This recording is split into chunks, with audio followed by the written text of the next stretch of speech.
uma vez, boa noite a todos aqueles que estão a nos acompanhar. Quero dizer que, se houver dúvidas, no final nós pretendemos responder, não queremos que ninguém saia daqui levando as dúvidas consigo. Então, como foi dito, meus irmãos, hoje nós vamos estar falando sobre despertando consciência. O que seria despertar consciência e qual é a importância, de fato, de despertarmos esta consciência? Bom, despertar, na verdade, é quando acordamos algo que está adormecido. Nós podemos, por exemplo, despertar de um sono, ou podemos despertar algo incompreensível que, de repente, passamos a entender. Agora, a consciência é um pensamento íntimo que nos pertence, e como todos os outros pensamentos que temos. Porém, às vezes, não temos a dimensão do que estamos pensando ou compreendemos exatamente aquilo a qual estamos ali pensando. Então, a consciência, dizemos que é a voz secreta da alma. Ela aprova ou, muitas vezes, reprova as nossas ações. É o sentimento que passa em nós, no mais profundo do nosso ser. Olha, quando a consciência ela nos reprova, podemos dar como exemplo, é quando fazemos ou dizemos algo que, de repente, venhamos a nos arrepender. É a nossa consciência, de fato, nos cobrando. Agora, quanto mais sejamos moralizados, quanto mais estejamos evoluídos, mais desenvolvida teremos a nossa consciência. E com mais facilidade a ouviremos. Aí não vamos mais dizer ou fazer algo antes de realmente passarmos pelo crivo da nossa consciência, ou seja, pela nossa consciência responsável. Pode dizer que a consciência, podemos dizer, na verdade, que a consciência é a justiça divina dentro de nós. Ela, vigilante, podemos dizer que é Deus conosco. Quando desencarnamos, é exatamente ela quem vai nos cobrar. Muitas pessoas pensam que, ao desencarnar, olha, a pessoa vai para o umbral ou vai para as trevas, não importa. Na verdade, ela não é levada, ela é atraída, porque quando nós desencarnamos, o nosso juiz vai ser a nossa consciência. E é esse juiz que vai mostrar o quanto nós não aproveitamos as oportunidades que a vida nos ofereceu, os erros aos quais cometemos, e, obviamente, seremos atraídos para aqueles com quem nós afinamos, com quem nós temos, de fato, afinidade. Então, refletindo, algo que é importante para a nossa conversa aqui, é saber o que vem a ser consciente, subconsciente e o inconsciente. Então, o consciente, na verdade, é tudo aquilo que eu sei, que eu conheço, que eu sinto, é a voz da alma. Aliás, antes de darmos continuidade, é importante dizer que o consciente, o subconsciente e o inconsciente, ele foi muito estudado e trabalhado, por exemplo, por Freud, por Jung, mas nós vamos trazendo ali uma visão holística, transpessoal. Então, ou seja, eu vou falar sobre o consciente, o subconsciente, o inconsciente, uma visão transpessoal, ou seja, não é só o aqui e agora, porque nós somos um conjunto de todas as experiências que nós vivemos nesta vida e numa vida anterior. Enquanto Freud, na verdade, tinha uma visão existencialista, uma visão somente do hoje. Então, como eu disse, o consciente é aquilo que eu sei o que está acontecendo, é aquilo que eu conheço, é aquilo que eu sinto. Agora, a mente consciente, ela se comunica com o mundo exterior, o que está à minha volta, assim como o eu interior. Então, a mente consciente, ela sabe o que é certo e o que é errado. Porém, nem sempre nós fazemos as escolhas corretas, mesmo sabendo que nós estamos errados.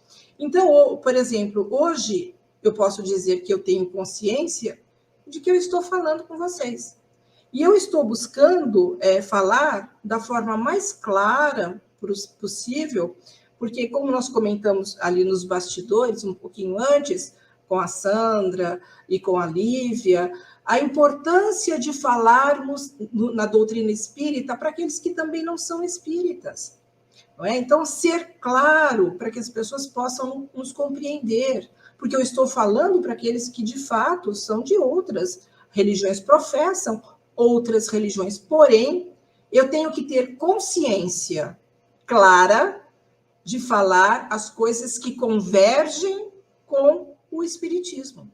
Essa é a minha responsabilidade diante da palavra. Eu não posso chegar aqui e dizer algo que vai contra aquilo que Kardec nos ensinou. Eu não posso chegar aqui e dizer, olha, o Espiritismo é só uma filosofia, ou o Espiritismo é só uma ciência, quando Kardec nos diz que o Espiritismo é de tríplice aspecto. É uma ciência e é uma filosofia de consequências morais. Ela não é uma religião, como muitos pensam, porque a religião ela é diferente, porque existe na religião ali situações que você não pode, que você tem que aceitar, como, por exemplo, os dogmas que você não pode questionar, não é? Existe uma hierarquia dentro da igreja, existem rituais dentro da igreja ou de determinadas religiões, né? Então, na doutrina espírita, não, é tudo muito simples, não é? É apenas uma doutrina pedagógica que tem a finalidade de esclarecer, de ensinar e de confortar as pessoas. Então, quando eu vou falar, eu, de fato, tenho que falar aquilo que eu aprendo com a doutrina espírita, porque eu estou falando em nome dela. Então, eu tenho consciência da minha responsabilidade diante da palavra. Agora, a questão da mente, nós podemos dizer que mente, ela substitui a palavra alma. E a alma, nós dizemos, como o próprio Kardec diz, que alma é enquanto estamos encarnados. E espíritos, quando estamos desencarnados. Mas é a mesma coisa, não é? Espírito e alma é a mesma coisa. Muda-se a terminologia, muda-se quando a pessoa está encarnada e quando está desencarnada. Agora, o cérebro que nós possuímos é o sistema nervoso, é a parte material que está ligada ao espírito por meio do perispírito, porque nós somos uma tríade, nós somos espírito, né? Nós somos espíritos, nós temos um perispírito e uma matéria. O elo de ligação entre a matéria e o espírito, nós chamamos perispírito. Então, tudo passa pelo perispírito. Então, o cérebro é a parte material que está ligada diretamente ao perispírito. O cérebro, ele exerce grande influência sobre a manifestação da alma. Vejam que interessante, às vezes nós não paramos para pensar. Uma pessoa, porque o cérebro, ele limita, na verdade, o espírito. Nós, enquanto espíritos, ou nós, enquanto alma encarnados, ele limita um pouco, né? A matéria limita, o espírito não tem toda a liberdade para atuar e para agir.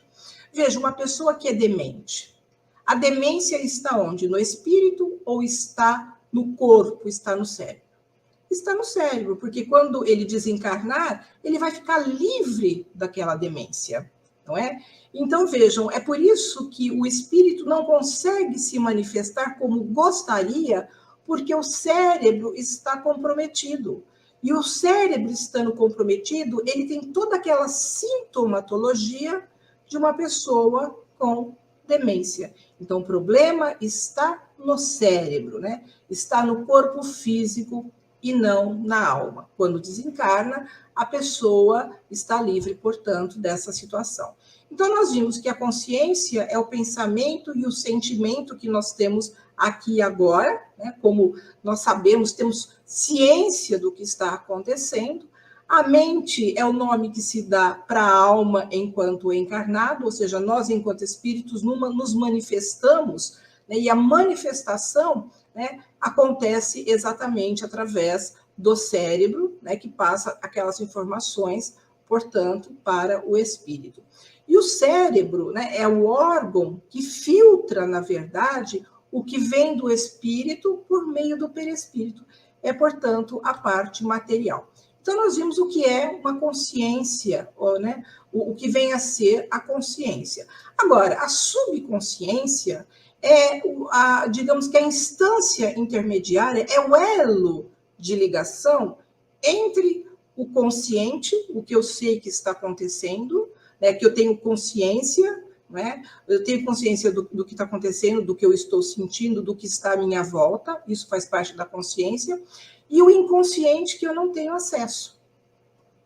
Então, na verdade, não está presente, né, o subconsciente não está ali presente no campo atual da consciência, né? Mas facilmente acessível, né? É possível acessar o subconsciente. De que maneira? Às vezes, né, existem gatilhos que fazem com que eu possa lembrar de situações que eu vivi no passado, não em outras vidas, dessa vida mesmo. Alguma coisa que, por exemplo, eu vivi na minha adolescência, que eu vivi na minha infância, mas que agora não está presente no meu campo de consciência. Ou seja, não consigo lembrar de determinadas situações, mas, de repente, acontece alguma coisa que faz com que eu lembre. Por exemplo, eu estou aqui falando com vocês, de repente passa alguém aqui do meu lado com um perfume conhecido, que, de repente, esse perfume vai fazer com que eu lembre de alguma situação já vivenciada. Ou, de repente, eu estou aqui e ouço uma música, né? Eu ouço uma música, lembro de alguma situação que envolveu aquela música. Então, vejam, as lembranças não estão presentes no campo da minha consciência, mas alguns gatilhos podem fazer com que eu possa lembrar e rememorar algumas situações. Isso faz parte do subconsciente. E o inconsciente já é mais difícil. Então, o inconsciente, ele registra e armazena todas as informações desta e das vidas pretéritas. E, às vezes, ele armazena coisas que nem passa pela consciência. Ele armazena tudo, né? Por exemplo, eu estou aqui e, de repente, tem um pássaro lá fora cantando, eu não estou prestando atenção no pássaro, eu não estou ouvindo esse pássaro porque eu estou conversando com vocês, mas o meu inconsciente está gravando o cantar do pássaro. Nada passa desapercebido pelo inconsciente. Tudo ele grava, não é? Agora, quando eu tenho acesso ao inconsciente? Ao inconsciente eu tenho acesso na emancipação da alma. Então, enquanto nós dormimos, o nosso corpo está lá repousando, né? Está repondo as energias, e durante o desligar da matéria, né? Essa emancipação da alma, esse desligamento da matéria, faz com que eu tenha, às vezes, acesso ao inconsciente, eu posso ter acesso ao subconsciente. Então, por isso que, às vezes, o sonho é confuso, porque, enquanto fora da matéria, eu estou vendo tudo que está à minha volta, eu estou ouvindo tudo que está à minha volta, e, ao mesmo tempo, eu posso acessar alguns arquivos. Então, tudo isso faz parte do sonho, que muitas vezes nós não compreendemos. Portanto, a proposta aqui é refletir sobre o despertar de consciência, ou seja, despertar os melhores sentimentos que trazemos, porque nós trazemos conosco, como eu disse, experiências de vidas pretéritas. Nós já conseguimos ali conquistar muitas coisas positivas que estão adormecidas. Então, eu tenho que despertar o que eu tenho de melhor, através do conhecimento, né, que eu também vou adquirindo através das várias oportunidades de vivências pretéritas. Então, tudo isso, né, que faz parte da minha história, da minha longa história, né, de outras vidas que trago comigo, mas nem sempre eu lembro, eu tenho que despertar.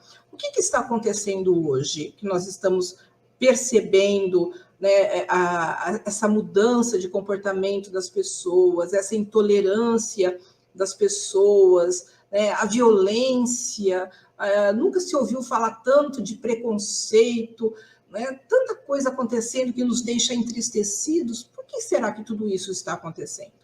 Porque está despertando no ser o que ele tem de pior. Quantas pessoas, de repente, são consideradas boas e ela acaba tomando uma atitude equivocada e as pessoas assustam. Nossa, mas ela parecia ser uma pessoa tão boa. Como ela pôde fazer isso? Fez por quê? Porque despertou o que ela tinha, o que ela já tinha, que é o lado negativo. Então, nós trazemos o lado positivo e o lado negativo. Então, nós temos que despertar o que tem de melhor em nós e não o que tem de pior. Então, despertando as coisas positivas, nós temos que nos educar e nos transformar, né? Mudar de fato, sermos melhores de fato. Afinal, nós somos criados por Deus para chegarmos aonde? A ascensão espiritual, a iluminação, né? A evolução depende, né? Ou seja, vamos evoluindo para que de fato possamos chegar ao nosso destino final. E isso depende muito, essa evolução, ela depende muito desse despertar de consciência. Nós temos uma consciência que registrou as leis de Deus, as leis divinas, então, ao longo das existências. Tanto que hoje nós já sabemos o que é certo, o que é errado, ou não. Claro que nós sabemos, né? Então, nós sabemos que a consciência é a voz da alma falando mais alto. Então, nós temos noção do que é certo, do que é errado. Tanto que sabemos que nós, quando erramos, queremos esconder os nossos erros. Até o meliante, o criminoso, o ladrão, se você perguntar para ele, foi você? Ele vai falar que não, porque ele sabe que ele errou. Então, nós sabemos, de fato, o que é certo e o que é errado. Só que nem sempre fazemos o que é certo. Então, esse processo de despertar de consciência, né, depende exatamente de deixar fluir o que nós temos de melhor. Essas leis divinas que trazemos conosco. Na questão 621 do Livro dos Espíritos, Kardec pergunta: onde está escrito as leis de Deus? O que os espíritos respondem? Na consciência. Agora, né, se está escrito na consciência, quem foi que escreveu? Porque nós não fomos criados simples e ignorantes. Ou seja, fomos criados todos iguais, simples e ignorantes, sem nenhum conhecimento. Então, como que essas leis foram escritas e quem escreveu essas leis na nossa consciência? As nossas experiências, as nossas várias vivências, nós fomos escrevendo as leis de Deus. Então, gravadas na nossa consciência, essas leis, quando aflora, né, em nós os sentimentos, ela se transforma em atitude. Por isso que nós temos que ficar vigilantes quanto às nossas atitudes, porque as leis estão gravadas, né? Porque somos espíritos milenares, nós trazemos conosco essas leis. Só que nem sempre, mesmo sabendo o que é certo e o que é errado, nem sempre fazemos o que é certo. Foi exatamente isso que Jesus veio fazer entre nós. Porque Jesus é o representante de Deus. Jesus foi enviado de Deus para quê? Para ajudar a despertar o que nós temos de melhor através dos seus ensinamentos. Então, a proposta de Jesus é uma proposta pedagógica. Ele veio como mestre, ele veio nos ensinar, ele veio nos esclarecer, ele veio a nos auxiliar, né, na questão da salvação, porque a salvação é individual, a salvação é nossa, ele não veio nos salvar, ele veio dar condições para que nós nos salvássemos. Então, ele veio mostrar ou clarear essas leis que já estavam aqui. Primeiro, Moisés recebeu lá no Monte Sinai o Decálogo, os 10 mandamentos.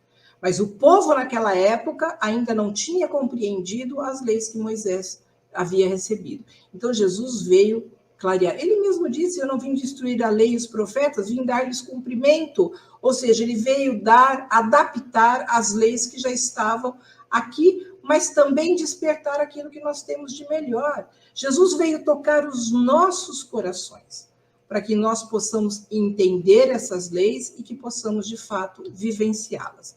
Então, o despertar de consciência também depende de nos conhecer, né? Depende de saber dos nossos limites, saber até onde somos capazes de ir, porque esse processo de autoconhecimento, né, de conhecer quem somos, na verdade, como o próprio como o filósofo Sócrates disse, né, conheça-te a ti mesmo.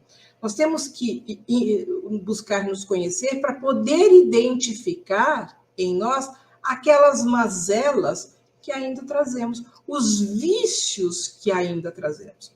Porque a doutrina espírita diz que os dois grandes males da humanidade é o egoísmo e o orgulho, que geram todos os outros vícios, né? Que gera a intolerância, que gera o preconceito, a falta de compaixão, a falta de empatia, tudo isso é gerado por quê? Porque está muito latente em nós ainda o egoísmo e o orgulho.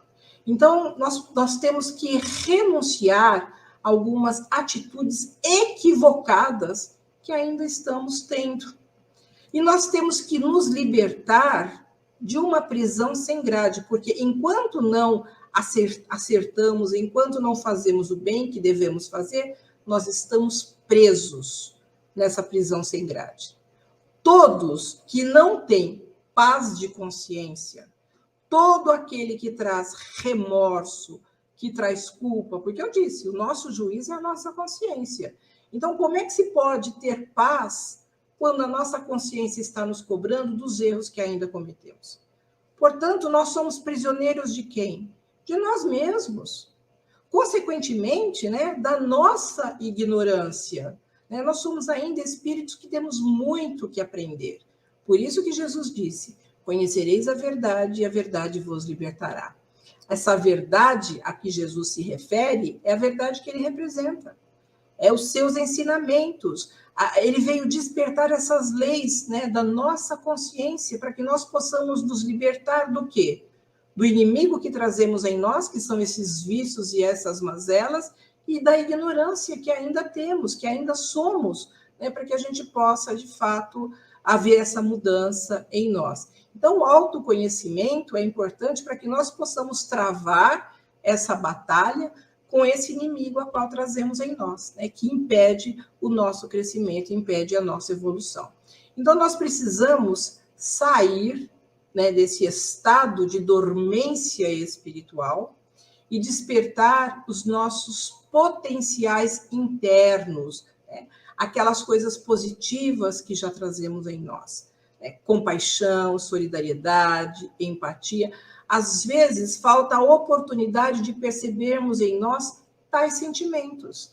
Então, tem pessoas até que fica assustada consigo mesmo, né, e até orgulhosa de algumas atitudes que acaba tomando de forma positiva.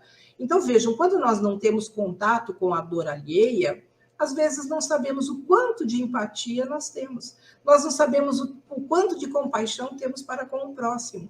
Por isso que é importante, né, nós vivermos em sociedade, por isso que é importante nós vivermos com aqueles que nos são diferentes, porque nós estamos sendo testados o tempo todo.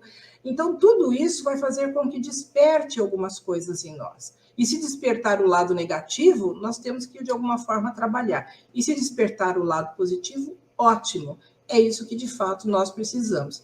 Então, nós temos que buscar entender a necessidade da vivência do bem, da construção do amor fraternal, porque é isso que Jesus veio ensinar. Porque quando falamos de amor, né, as pessoas não entendem muito bem o que vem a ser o amor.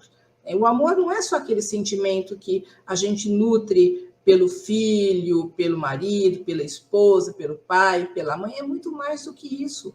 Jesus veio ensinar o amor pelo próximo, né, que é a maior lei, amar a Deus sobre todas as coisas e o próximo como a ti mesmo. Então, esse é o amor fraternal.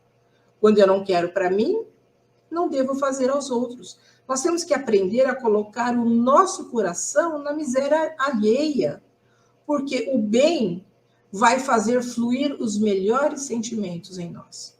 Então, como é que eu vou conquistar os bons sentimentos? Né? Como que eu vou, de fato, conquistar a compaixão, a empatia? Como é que eu vou conquistar a humildade? Que a humildade é a mãe de todas as virtudes. Exercitando o bem. Porque o bem, na verdade, é a caridade, não é a bandeira que a doutrina espírita levanta? Fora da caridade não há salvação. Então, condiciona a nossa salvação ao bem que temos que fazer. Então, conforme nós vamos fazendo o bem, nós vamos nutrindo em nós os melhores sentimentos. Então, é um círculo, né? É um círculo. Então, eu vou fazendo bem, quanto mais bem eu vou fazendo, mais eu vou alimentando esses sentimentos positivos até eu chegar, de fato, ao amor, a qual Jesus espera que nós possamos desenvolver. Agora, e quanto à liberdade de consciência? É a liberdade de pensar. Todos nós temos a liberdade de pensar e agir conforme as nossas convicções, porém, respeitando o livre-arbítrio. Mesmo considerando um equívoco, às vezes queremos julgar o outro porque o outro está fazendo algo que nós não percebemos. Mas nós temos que entender, não é? Porque, embora nós estejamos no mundo de provas e expiações, nós não estamos todos nivelados.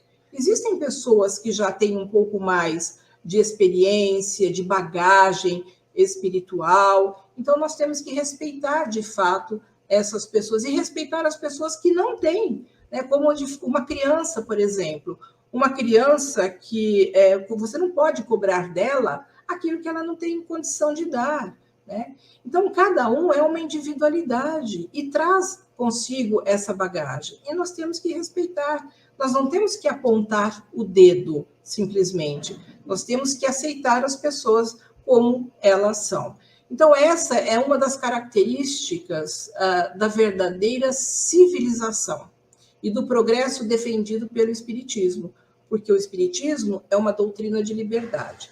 Ela se diferencia das outras religiões nesse sentido. Enquanto as religiões nos condena pelas nossas atitudes, o Espiritismo não. Ele não diz você não pode. Ele, no máximo, vai dizer você não deve, mas temos o livre-arbítrio. Cada um vai andar com as próprias pernas. Então, ela é uma doutrina de liberdade. Então, ela veio esclarecer, ela veio nos consolar, ela veio nos confortar, e veio nos mostrar o caminho a qual nós devemos seguir. Então, uma consciência moral equilibrada é saber que atitude de fato devemos tomar. Porque uma consciência moral equilibrada, ele vai saber exatamente como agir, o que fazer, né? Como deve ser a sua atitude. Ele vai ser mais responsável, de fato, com as coisas as atitudes que vai tomar. Né? Tanto que Paulo de Tarso, ele diz, né, tudo me é lícito, mas nem tudo me convém. Então, isso quer dizer, eu posso fazer qualquer coisa, porque eu tenho livre-arbítrio. Mas a partir do momento que eu sei, como a doutrina nos ensina, da lei de causa e efeito, cada um segundo as suas obras. Então, eu posso fazer o que eu quiser, obviamente, porque a doutrina espírita é uma doutrina de liberdade. Porém, ela nos ensina que toda a minha atitude vai ter uma reação. E ela vai se voltar contra quem? A minha atitude vai se voltar contra mim mesma. Né? Então, eu vou ser a maior prejudicada nas atitudes equivocadas a qual eu tomar. Então, os que agem diferente, querendo tolher, né, o direito de pensar e de agir do outro, falta o quê? Falta caridade. Nós não temos que proibir ninguém de fazer nada. No máximo que nós podemos fazer é dar o bom exemplo, porque nós estamos aqui para isso. Né? Jesus não disse, vós sois luz? Então, a nossa luz se ampliando, as pessoas que estão conosco, percebendo a nossa atitude do bem, nós podemos contagiar, porque, de fato, o bem contagia. Então, a falta, né, desta lei de caridade, que muitas vezes nós tomamos, conduzindo o homem a algumas atitudes hipócritas. Só Deus é que tem o direito de julgar as consciências, porque todos nós ainda somos imperfeitos. Que Jesus disse àquela mulher que ia ser apedrejada, né? Quando Jesus disse àqueles que a queriam apedrejar, tire a primeira pedra quem estiver livre de pecados. Quem de nós não erra? Então, como podemos, de fato, julgar e condenar alguém se cometemos tantos erros quanto? Então, é isso que nós precisamos saber. Isso é uma consciência, né? É uma consciência, é saber exatamente, né, separar todas essas coisas, é saber que, por exemplo, o outro erra, mas eu erro tanto quanto o outro. Isso é uma consciência, né? É saber exatamente como eu devo agir, o que eu devo de fato fazer ou não fazer. Então, muitos julgam, inclusive, pessoas de outras religiões. Porém, toda a crença ela é respeitável, deve ser respeitável, quando conduz ao homem ao bem. É como a figueira, a parábola da figueira seca, né? Quando Jesus ele olha aquela figueira e ele sente fome e ele vai buscar o fruto, né, do figo na figueira e não encontra, porque a figueira estava antecipada na sua folhagem, era no mês de abril e a figueira ela normalmente dá frutos em julho e a folhagem vem depois do fruto, em agosto. Então, quando Jesus percebe que aquela figueira está antecipada, ele seca aquela figueira, né? Ele joga uma maldição e seca a figueira. Né? Essa parábola ela tem um ensinamento importante, porque todo aquele que não der fruto, como aquela figueira, vai secar até a raiz. Então, assim somos nós, como a figueira, nós temos que dar bons frutos. Mas a religião que não for eficiente, no sentido de orientar da melhor forma as pessoas, se ela não fizer um trabalho nesse sentido, ela vai desaparecer, ela vai sumir, né, como de fato a figueira, ela tem que dar bons frutos. Agora, qual é a melhor religião? Não importa, a melhor religião é aquela que nos faz melhor. Então, no catolicismo, na igreja evangélica, na igreja protestante, no hinduísmo, no budismo, não importa se a pessoa está bem, se ela está tendo uma atitude do bem, não importa. A religião está fazendo bem para ela. E nós temos que respeitar. Nós não temos... Aliás, o espiritismo não faz proselitismo. Nós não queremos convencer ninguém de que o espiritismo é o melhor. Porque o espiritismo é melhor para mim, mas pode não ser para outra pessoa. Né? Então, é isso que nós temos que fazer, é respeitar as pessoas, as suas opções, as suas religiões.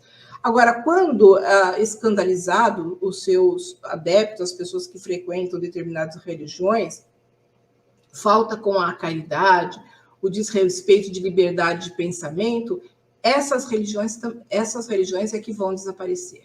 Né? Vai ser como eu citei o caso da figueira, de fato, se ela não der bons frutos, ela vai, de fato, desaparecer.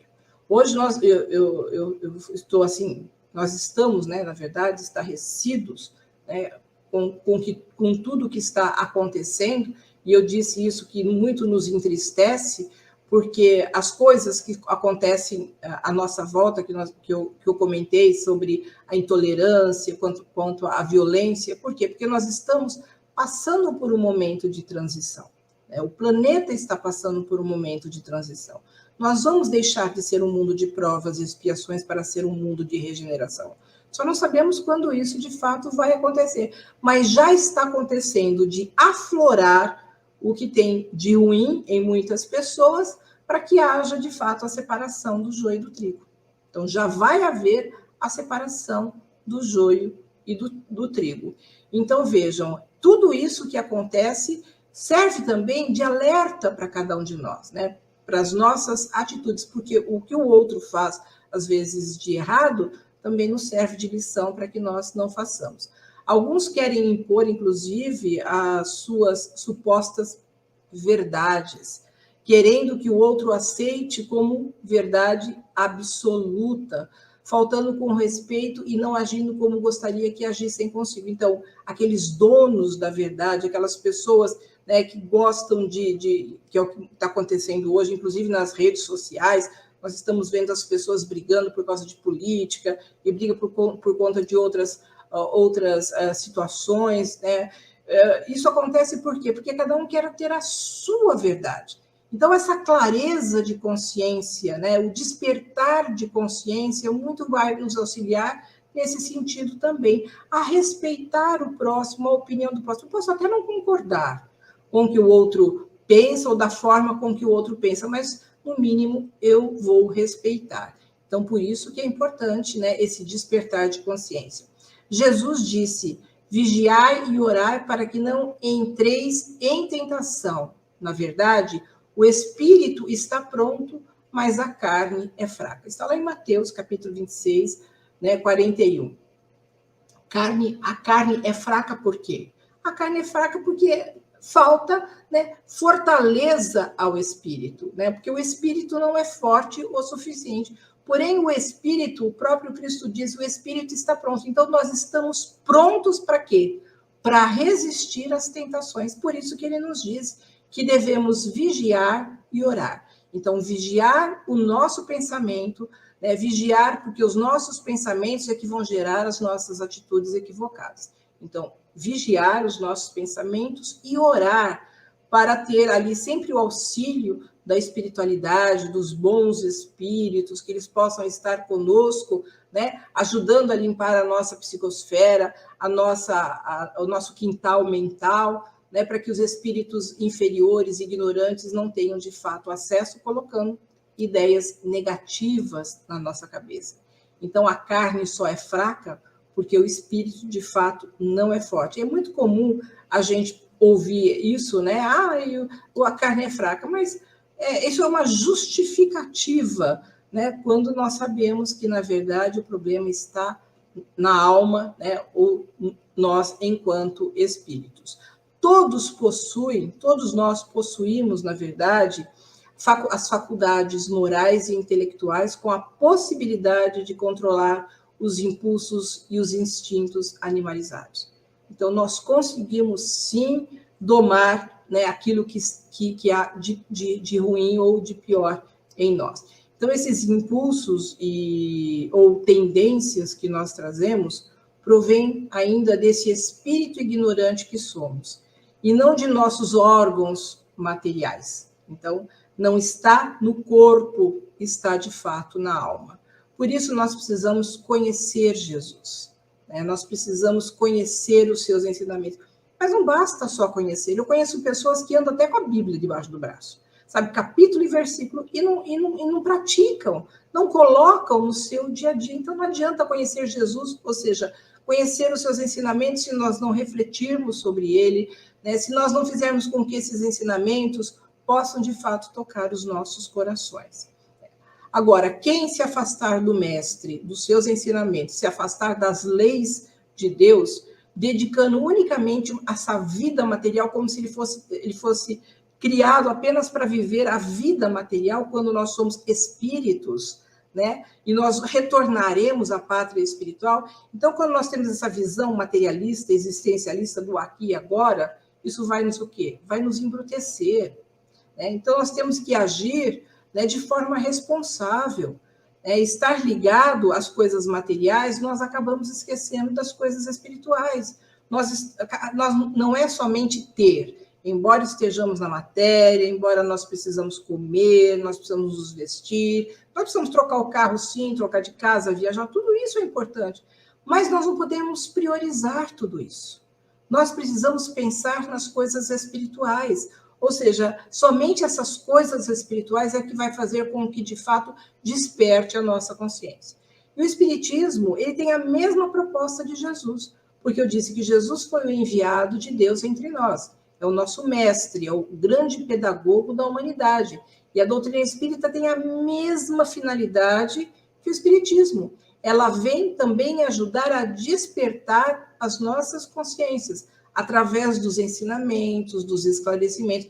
Ela vem clarear um pouco mais os ensinamentos de Jesus. E trouxe outras coisas, porque o próprio Kardec diz, né, que o Cristo disse que ele enviaria o Consolador, que ia dizer tudo aquilo que ele disse e muito mais. Então, a doutrina espírita vem clarear aquilo que Jesus disse, nos deixou, mas trouxe outras coisas de outra forma, porque nós já estamos um pouquinho mais evoluídos para a compreensão de determinados assuntos. Quando Cristo, no seu tempo, não pôde dizer tudo, né? Porque os espíritos eram imaturos, exatamente para compreender aquilo que ele veio deixar. Por isso que Jesus disse: eu sou o caminho, a verdade e a vida, e ninguém vai ao Pai senão por mim. um caminho que ele conhece perfeitamente, porque ele foi criado como nós, simples, ignorante, e hoje ele já faz parte da ordem crística. Então, ele conhece esse caminho como ninguém. A verdade que ele representa, que nós precisamos conhecer. E a vida, nossa vida, vai se modificar a partir exatamente dessa verdade que Jesus nos trouxe. E é claro que ninguém chega ao Pai se não vivenciarmos aquilo que Jesus deixou, ou seja, a base daquilo que Jesus deixou é o amor. Então, independente de religião, não importa a religião que nós tenhamos, né, pode ser religião que nem segue o Cristo, o hinduísmo, o budismo, não importa, mas se vivenciar o amor, né, porque cristianismo, inclusive, não é religião. Cristianismo é comportamento, é modo de vida. E é isso que nós precisamos agir, exatamente como Jesus nos disse, né, que nós devemos vivenciar o amor.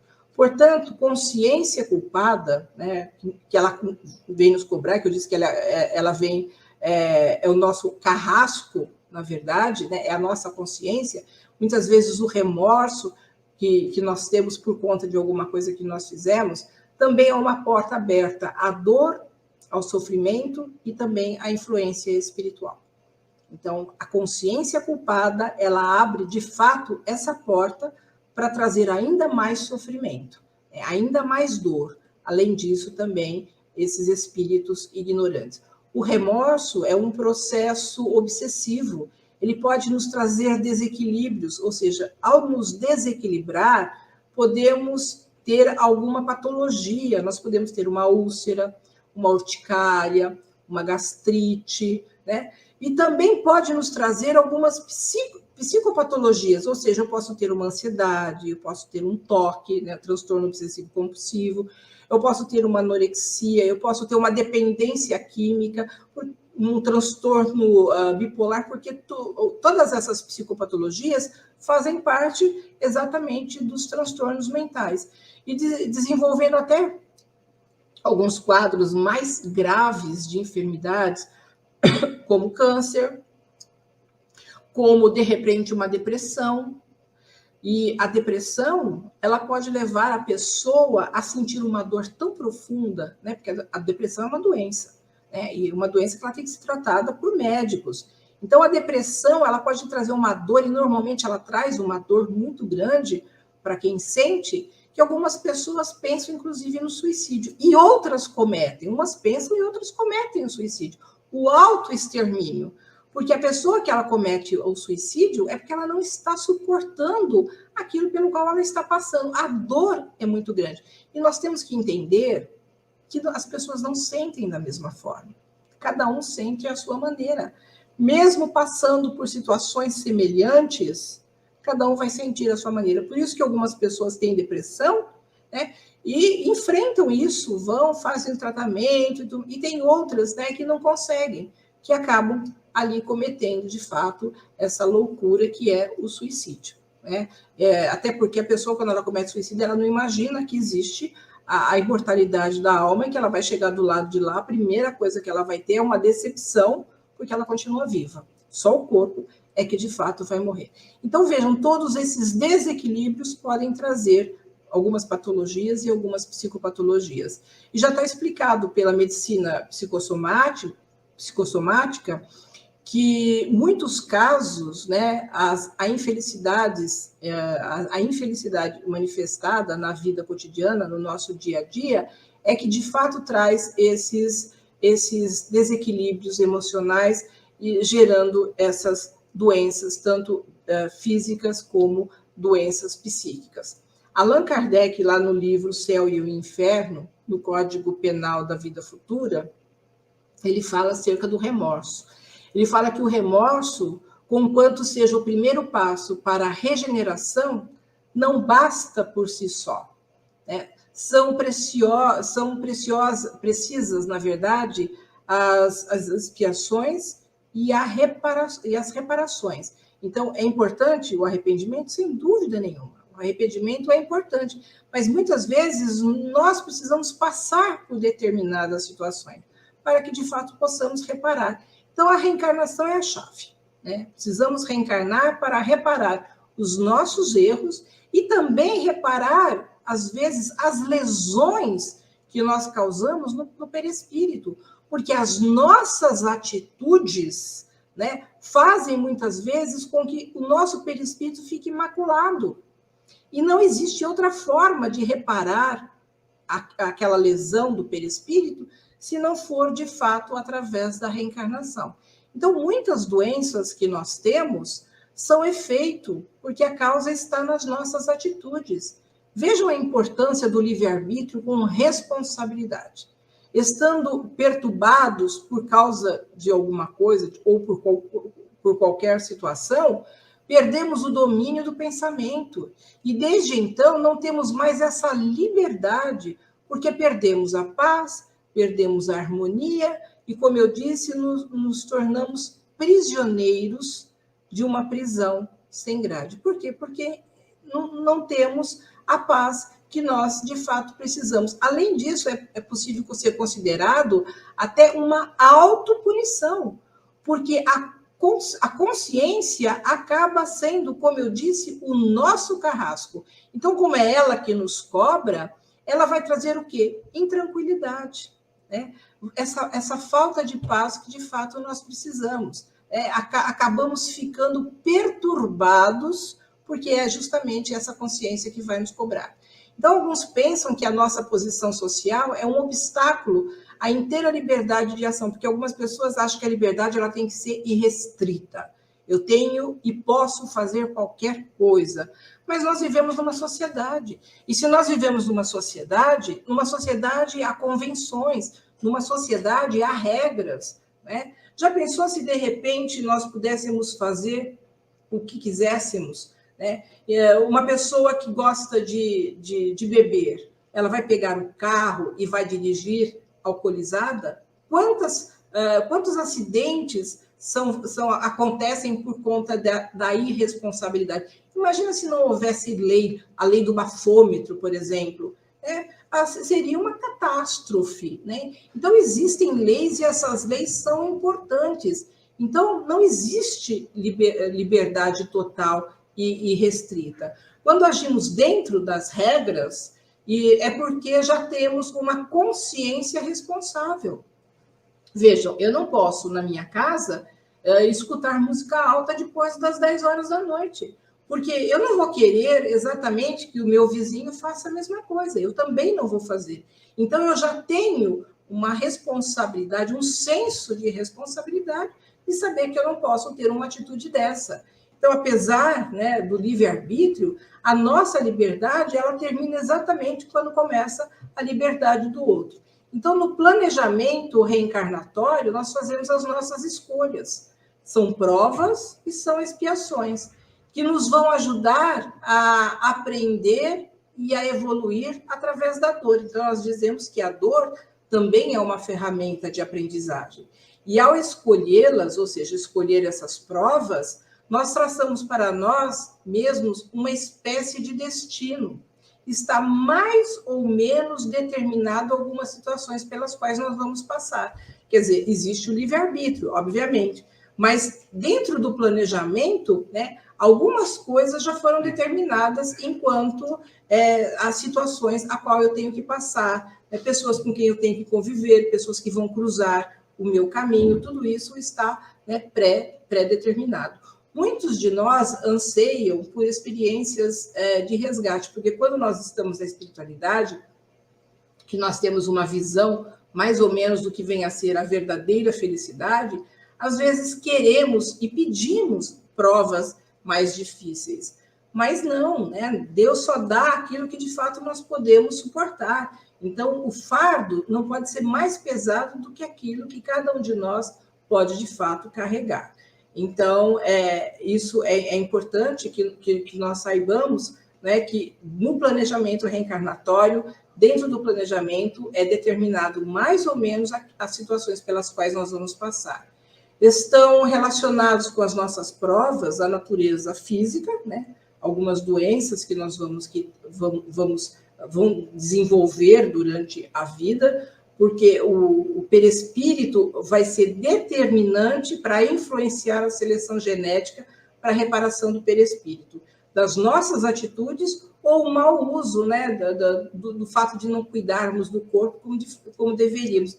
De repente, uma pessoa que fuma, uma pessoa que exagera, né, no cigarro, ela está prejudicando o pulmão. E o corpo, ele é um templo sagrado que Deus nos deu e nós temos que cuidar dele da melhor forma possível. E se nós lesionamos o nosso pulmão, vai ficar, né, de alguma forma, também lesionado no perispírito. Quer dizer, quando eu for reencarnar, isso vai ser determinante para a seleção genética do novo corpo e eu posso vir com um problema respiratório, né? Então, se eu bebo, eu posso vir com um problema no fígado, né? Então, vejam, todas aquelas coisas que eu faço vai, de alguma forma, afetar o perispírito. É diferente das provas morais e as tentações, porque nós conservamos o livre-arbítrio sobre o bem e o mal, que nós sabemos o que é bem, o que é o mal. Podemos ceder ou, de fato, podemos ceder ou resistir, né, àquelas situações que podem estar se apresentando. Alguém que usou droga nasce, muitas vezes, no meio, ou renasce no meio, de pessoas com a facilidade da droga. Então, ela vai ser provada nessa situação, né? Usou droga numa vida anterior e renasce exatamente naquela situação para ela poder escolher, né, se ela quer ou se ela não quer utilizar-se da droga. Então, são provas, muitas vezes, que nós enfrentamos na nossa vida. Então, como espíritos imperfeitos, nós podemos fraquejar, mas nunca estaremos sós. Os espíritos superiores estarão sempre ao nosso lado. Vocês já viram aquele desenho, né? Eu acredito que muitos já tenham visto. Aquele desenho onde tem um anjinho de um lado e um diabinho do outro, né? É assim, né? Nós temos os bons espíritos do lado, né, nos aconselhando, mas nós temos os maus espíritos. Mas nem sempre nós damos ouvidos para os bons espíritos que estão ali a nos aconselhar. Então, as oportunidades de aprendizagem e reparação acontecerão mesmo não querendo. Nós podemos dizer que o progresso ele é uma fatalidade. O que vai diferenciar são aqueles que aproveitam melhor as oportunidades. Um espírito inferior pode nos abalar com ideias negativas, mas a nossa vontade é que vai prevalecer, né? Por isso que nós temos que, como eu disse, para quem que nós vamos dar ouvido, de fato, né? Ficarmos atentos, como o próprio Cristo disse, né? Que nós devemos orar e vigiar, orar para nos elevar, né? E vigiar os nossos pensamentos. Tudo isso vai ajudar a selecionar o tipo de espíritos que, de fato, vão nos acompanhar. Mesmo quando nos parece que na nossa vida nada não dá certo, porque tem época que fica assim, né? Você começa a pensar, meu Deus do céu, o que eu fiz? Será que eu joguei pedra na cruz? Porque tudo está dando errado, né? Nós temos que ficar atentos, porque, às vezes, né, as oportunidades surgem quando nós menos esperamos. Né? Como nós dizemos, o trem passa e nós perdemos a oportunidade de pegá-lo. Então, temos que ficar atentos, inclusive, a essas oportunidades. É muito mais simples, né, e menos humilhante para nós quando o amor próprio ferido, né? Nós, às vezes, queremos atribuir as situações, ao fracasso, a falta de sorte, ou até mesmo o destino. Isso aconteceu porque isso faz parte do destino. O destino quis assim. Quando, na verdade, a responsabilidade é nossa, né, de tudo aquilo estar, de fato, acontecendo. Nós temos que tirar lição de tudo, porque também tudo faz parte de uma aprendizagem. Lembrando da importância, né, de nós seguirmos o Cristo como nosso modelo e guia, porque ao seguir Jesus e conhecer os seus ensinamentos, nós alimentamos a fé e alimentamos a esperança. Agora, quanto à consciência do dever, o dever é a atitude moral da criatura para consigo mesmo e para com os outros, quer dizer, é um dever que nós temos que ter conosco e também para com os outros, agindo sempre de forma consciente e responsável, ter responsabilidade com as nossas atitudes. Se eu não quero para mim, não devo fazer aos outros. O homem que cumpre o seu dever, né, de forma consciente, ele ama a Deus, né, que criou a tudo, né? Esse Pai amoroso que criou a tudo. Então, quando nós temos o nosso dever e agimos de forma consciente, nós aprendemos a amar tudo aquilo que Deus criou, né? Tanto as suas criaturas quanto a sua criação. E dessa forma nós estaremos o quê? Amando a Deus. Porque Deus é amor e Deus está em tudo que ele criou. Deus está em mim e Deus está em cada um de vocês. Então, se eu amo o meu próximo, também vou estar amando a Deus. E essa é a pureza de consciência, a satisfação íntima por não haver transgredido nenhum dos deveres morais, sociais e espirituais. Que possamos, portanto, meus irmãos, interrogar a nossa consciência sobre os nossos atos.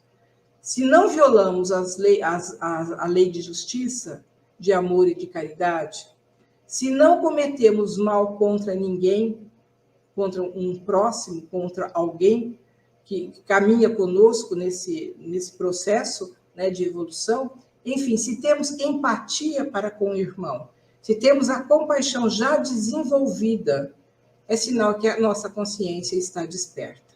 Se assim procedermos, estaremos no caminho para sermos homens de bem, agindo de acordo com os compromissos da nossa consciência responsável. Portanto, o despertar de consciência é agir conforme os princípios cristãos trazidos por Jesus. Então, precisamos ter a nossa consciência desperta. E para que ela possa, de fato, despertar, não existe outro caminho a não ser o nosso Mestre, em conhecendo os seus ensinamentos.